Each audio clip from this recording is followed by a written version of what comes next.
I remember way back, I think in year one, Mike started kicking around an idea. He had just read Madame Bovary, the book by Flaubert, which I guess is a rather depressing book, which ends with suicide. And for some reason, he decided that would make a great kids show. It was a very tragic story, and reading the story, you know, it's like frustration at the main characters. Like, yeah, you know, if you saw it this way, you know, your life would be different. So, so basically, that was the approach that I took to it. I thought, okay, well, if this character, you know, could be thankful for what she had, and you know, for the things around her, and you know, for what God had given her. You know, then it could be a happy ending. And of course, the story itself, you know, it's got a lot of literary value. I mean, it was really saying something about, you know, the middle class of 19th century France, but, you know, I just sort of threw all that away and said, hey, we could have fun with it with vegetables. His basic concept for the whole show was it was a blueberry, and she was really sad. She wasn't satisfied with the things she had, which is similar to the book. And so she sings, I'm so blue hoo hoo, blue hoo hoo, blue hoo hoo hoo. And so he was running around the office doing that. I sat down at just a piano and plunked out the tune I'm So Blue. And I remember singing it for Phil and Lisa.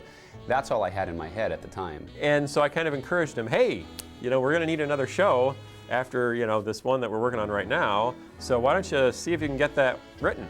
And I had it, you know, on my brain for years and years. And it wasn't until, you know, show number 10 that I actually sat down and wrote it. I had been writing silly songs, you know, the whole time, but I'd never written a full screenplay, which is a pretty daunting task the first time you sit down and try to write, you know, a screenplay. And so he had written this script, but he wasn't exactly clear on what exactly he was teaching, you know, and so there were a few places in the script where he had written, where it was a clear teaching moment. Teaching moment where it said, and Dad, you know, Dad says, fill in later.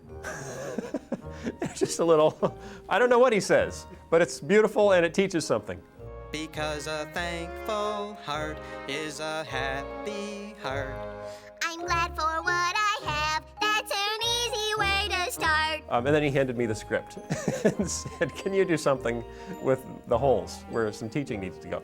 So then I went through it, and I really liked the basic concept, you know, of this woman who had everything she needed, but was satisfied with nothing. And I actually used The Grinch That Stole Christmas as sort of a framework for the story. You know, just how, in terms of how the whole story progressed and the change of heart, and then, you know, the action climax at the end. So the Grinch sort of helped me out a little bit in terms of story format.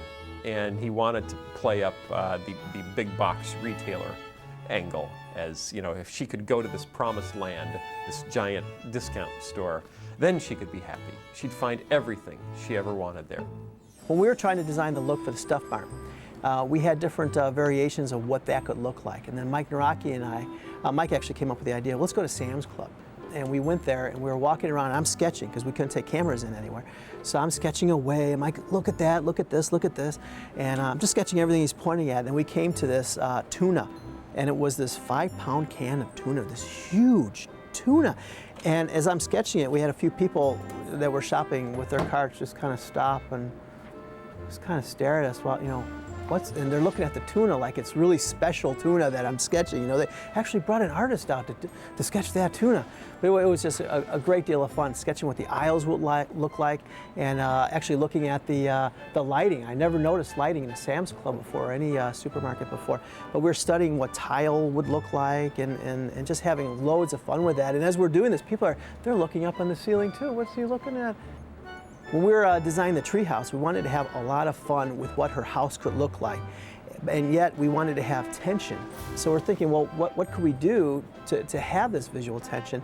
Well, we could put her on a cliff, we could put her on stilts, we could put her on all sorts of things, or on the side of a hill.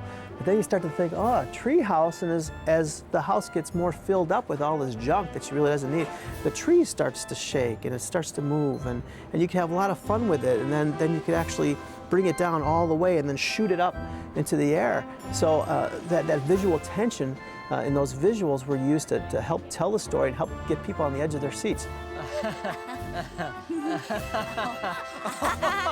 Whoa, that was a close one. When you just look at the face of commercialism and say you can buy anything in the world except peace.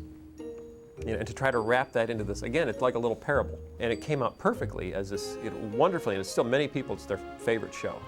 Because of this balance between this classic storybook feel with the tree houses and, you know, just the design of it all, and the music.